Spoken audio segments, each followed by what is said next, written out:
9, the countdown show that covers the very best in baseball. Guaranteed to start arguments, not end. This episode features the 9 best reliever seasons. Why 9? That's baseball. 9 players, 9 innings. Prime 9. The relief ace that we know today as the closer is a relatively new role. At one time, the team's best reliever was called a fireman, someone who came into the game in the 6th, 7th, 8th inning and stayed until all the sparks had been extinguished in the 9th. Our top 9 reliever seasons were turned in by men across eras. Some as firemen. Lucky Lyle, 5 1/3 scoreless inning. Some as closers. Struck it out. Dodger to win. And some as a bridge to that closer. But whether they pitched 70 innings or 140, they all dominated in their given role and had a season for the ages. So here they are, the men behind the 9 best reliever seasons, starting with number 9 on Prime 9.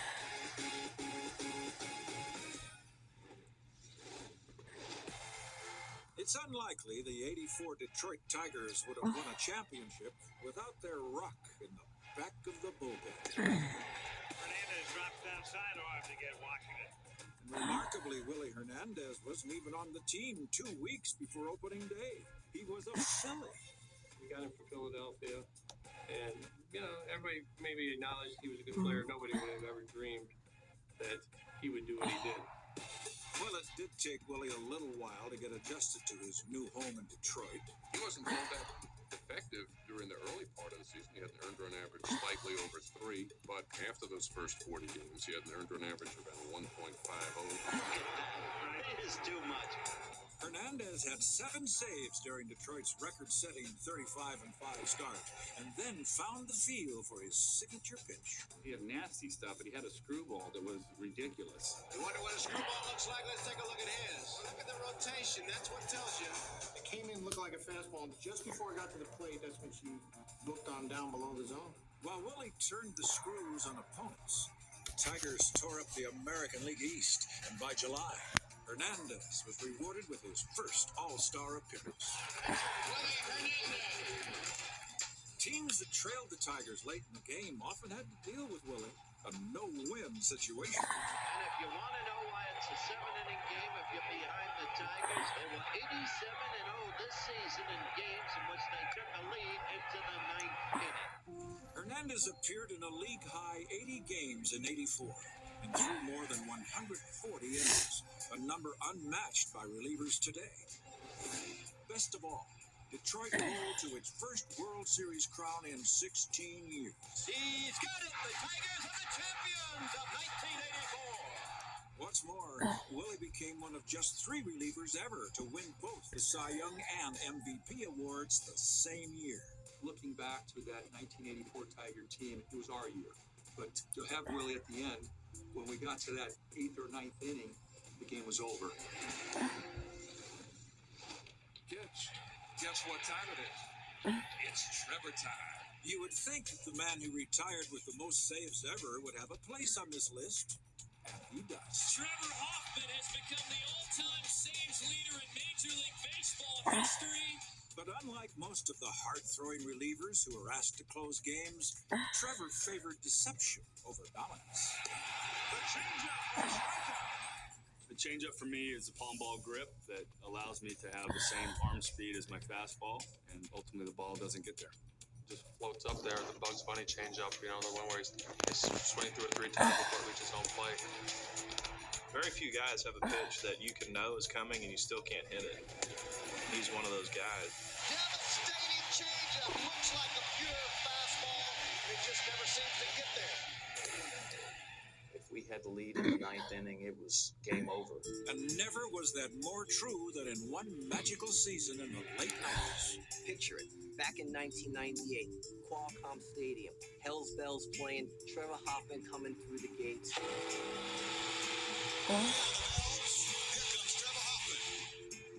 You knew that the game was going to be over. Pitch on the way. Swing and a miss, and the ball game is over. And Trevor Hoffman does his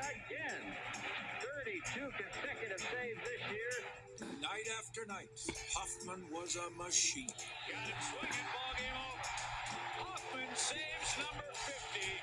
Trevor became just the fourth closer ever to save 50 games in a year, went on to tie the NL record with 53, and helped the Padres reach the World Series. Here's the 1-1 pitch. And the Padres raise the National League flag around their shoulders for 1998. There wasn't anybody any better, in my opinion, that I ever played behind. Hoffman finished with a career-best 1.48 ERA, unquestionably one of the greatest reliever seasons of all time. That 1998 season with the 53 saves was one of the best in the history, and it was a lot because of the way he threw that changeup. Welcome back to Prime 9, featuring the greatest reliever seasons. You've seen our selections for 9 and 8, which means it's time for number 7. Hi, I'm Mark Eichmann of the Toronto Blue Jays. In 1982, just 38 innings into his big league career, Mark suffered a shoulder injury. Mark Eichmann making his way out. But after 3 long years, he made it back with a whole new approach to pitching. Well, I'll tell you something. He drops down and throws sidearm like that, and all you see is elbows and legs. Eichhorn's sidearm delivery enabled him to put together one of the best relief seasons ever, primarily as a setup man. In 1986, he was only 25 years old, and it became apparent that this guy was a workhorse. The Jays called on his pinpoint control and submarine style early and often. The hitters were baffled. Eichhorn had that very unusual delivery of throwing from south of the border. Mark came really down under, almost probably hit the ground when he was delivering the pitch. He's falling off on the third base side and dropping down and throwing you a frisbee made it awfully difficult. He got it. It goes flying, and the side is retired. He was able to change speeds on you, shift gears, and you had no chance. Just can't get a good read on this guy. Eichhorn threw 157 innings that year. But the numbers that he put up in those 157 innings were staggering. Like 166 strikeouts, the second highest single-season total ever for a reliever. That's the second strikeout for Eichhorn. And his 1.72 ERA in those 157 innings was off the charts. Blue Jays get the shutout. Anytime that you can come in and dominate in the way his numbers showed in 1986 is a feat in itself. Mariano Rivera, who is automatic for the Yankees, takes over here in the 9th inning. When Mariano Rivera walked out of the bullpen at Yankee Stadium, you knew that the game was over. Nobody has done it better than Mo in bigger spots than Mo has done it. When he comes in the game, it's just a matter of how many pitches he's going to throw that inning, not if he's going to get out of it. Strike 3! Ball game over! Yankees win! The man they call Mo has averaged 35 saves a year in his wondrous career. But he's on this list for the season he saved just 5. For at that time, he was just a means to an end. Struck him out! Mariano burst onto the scene in 1996 when he was the setup man for John Wetland. Swing and a miss, strike 3. And I was in awe of what he was able to do with just one pitch. Swing and a miss, he struck him out. Armed with that devastating cut fastball, Rivera cut a swath through hitters night after night. Strike 3. What a pitching job by Rivera. Mariano pitched 107 2/3 innings that year, had 130 strikeouts as he was blowing batters away with his signature pitch. He truly has been the most dominating pitcher in all of baseball in 1996. He made 61 appearances in games in 1996. There were 8 occasions where he was asked to pitch in 3 innings. During that period of time, he struck out 35 batters, and he totaled 3 earned runs. Downright impressive. A lot of people think this man should be considered for the Cy Young. Rivera finished 3rd in the voting for that award in 96, but no amount of hardware could match his value to the team. Rivera trying to get into the 9th inning at John Wetland. The Yankees are 3 outs away from their first first world championship since 1978. There may have never been as effective a setup man in the history of baseball as Mariano in 1996. We did it, Ryan! We did it!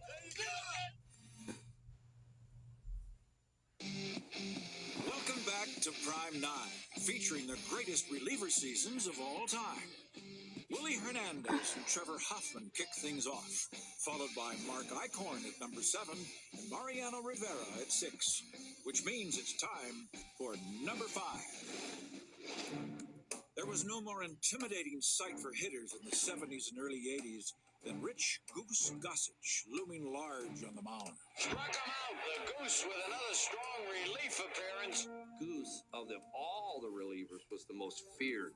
Goose was like a bull out there on the mound, snorting, kicking dirt around. He was a scary figure out on the mound. I mean, you would look at him out there, and you got that Fu Manchu going. Gossage is a menacing-looking right-hander. All his elbows and knees and everything was going right at the batter. And the guy throwing close to 100 miles an hour would intimidate people. Oh, he felt the pain without getting hit. This relief ace possessed an old-school mentality. Many times, he would come in a game and pitch 3 innings. He got him. Oh, that ball jumped right over his back. He was just a throwback to the old days where guys pitched because the team needed him. Goose broke in with the Chicago White Sox in 1972, and 3 years later hit his stride in the bullpen. 75 was the year that Terry Forster got hurt, and it kind of moved me into the closer role. A role he embraced, tormenting hitters with his high 90s fastball. And he never seemed to wear down. Gossage was a remarkable worker. He was a possessor of a seemingly limitless number of fastballs and sliders in that right arm. Strike 3, and the ball game is over. Goose led the majors that year in both saves and outs per relief appearance, a feat no one has accomplished since. He was also named Fireman of the Year and earned his first of 9 All-Star berths. Able to go multiple innings, able to pitch seemingly whenever the White Sox needed him. And you add it all up and put it all together, and Gossage in 1975 was as valuable a relief pitcher as the game has ever seen.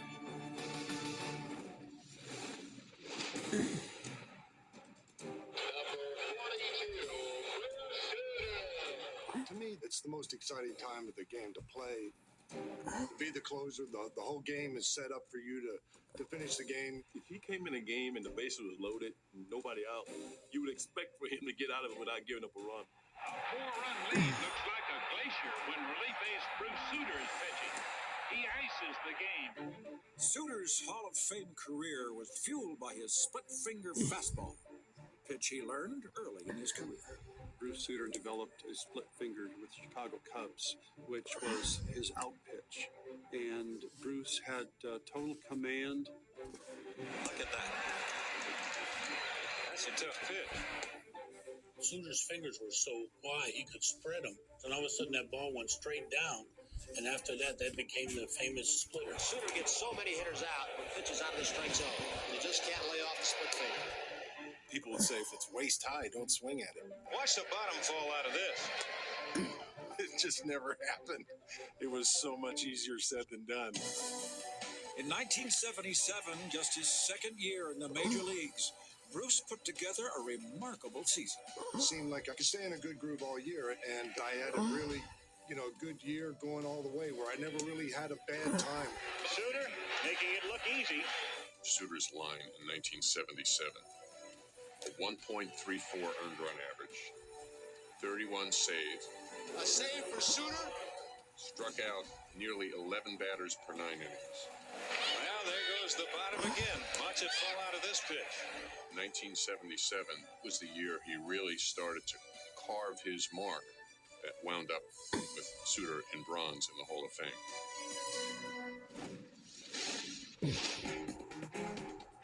John Hiller was a bulldog of a pitcher. He just came right at you, so that his strikeout totals were pretty high. His hits per innings pitched were pretty low.